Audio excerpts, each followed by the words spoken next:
Eto guys, dumating na pala yung in-order ko na school supplies para sa bunso kong anak. So, kapag malapit na yung pasukan, umu-order na kami. So, mga June, July, August yan, order na kami ng school supplies. Kasi, ayoko na bumili sa mga grocery store or sa mga Dalarama.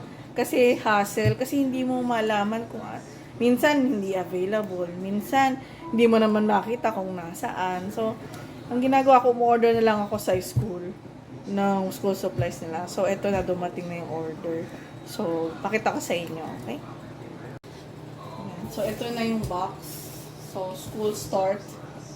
Yan, .ca www.schoolstart.ca. So, dyan kami na-order ng school supplies.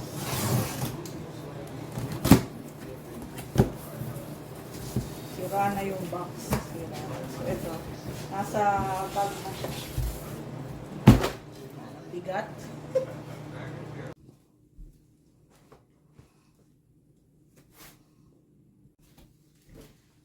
So, ito na yung bag, guys. So, lagay muna natin dito. And then, pakita ko sa inyo.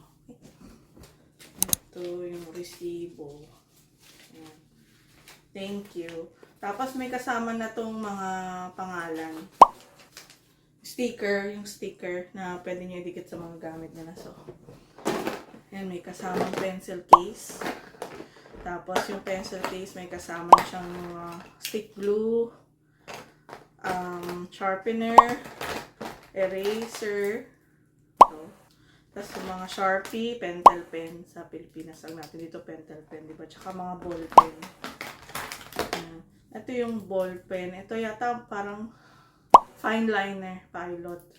So, yan, nilagay na nila sa and then, pencil case. Kasama na. Tapos, colored pencils. Lagay natin dito.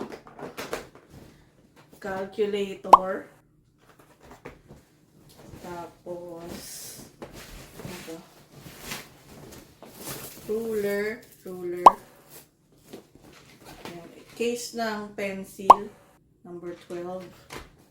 So, dalawang box yung kasama. Oh, yan. So, may tasa na rin siya. May tasa na rin yung pencil. So, wait lang. Ayaw sumarado. Tapos, markers. Tapos, ito, mga notebook. Subject notebook. And then, yung refill paper. So, hindi uso sa kanila yung notebook na maliliit. Alam niyo yun? Yung, di ba pag elementary tayo, yan, dalawang pack na.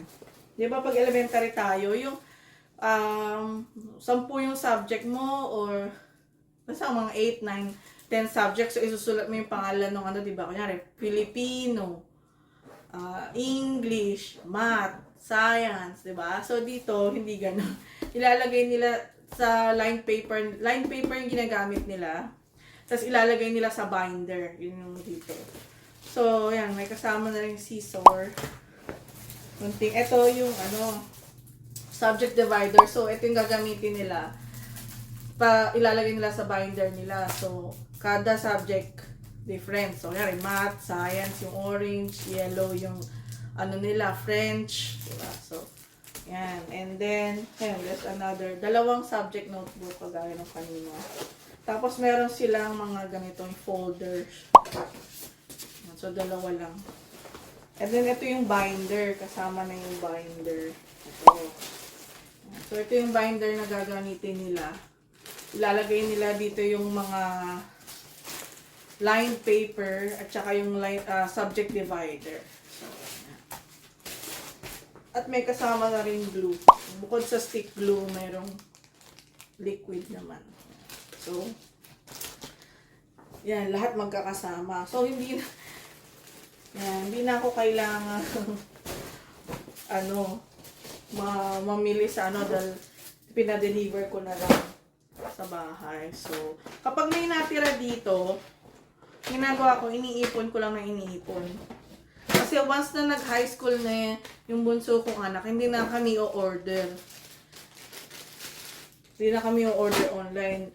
Doon na yung time na mamimili kami ng mga gagamitin niya sa school. Pag nag-high school na siya. So, ngayong elementary, umu-order muna ako ng mga gamit sa school. Tapos, pagdating niya ng high school, hindi na, mamimili na lang kami sa labas. Kasi wala na naman din masyadong kailangan gamit pag high school. So, yung panganay ko kasi, kaka-high school lang niya last year. So, nakita ko naman doon na hindi naman niya kailangan ng maraming gamit. So, binder din, may binder na kami. So, hindi na kailangan bumili, di ba? Tapos, bibili na lang ng mga refill na paper na kagaya nyo nakita nyo kanila. Yun lang. Hindi na kailangan ng iba pang mga gamit.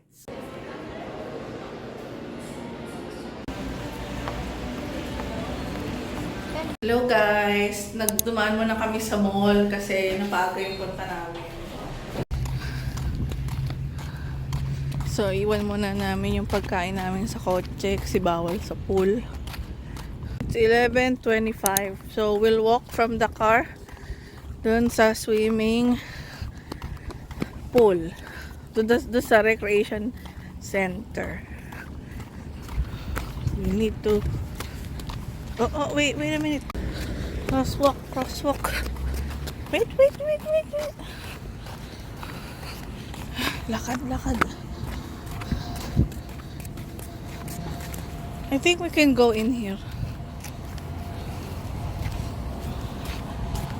There's an entrance here.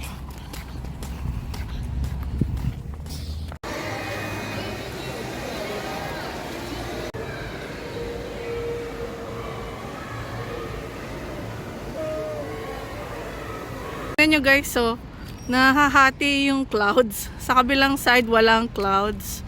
Pero dito may clouds. Ang galing ano. Yeah. Minsan lang makakita ng ganito. Ang galing. Parang waves. Right? Like it's coming towards. Yeah, it looks like waves. Like there's a wave in the sky. Ang galing. So, uwi na kami guys. Bukas ulit. See you later. Bye.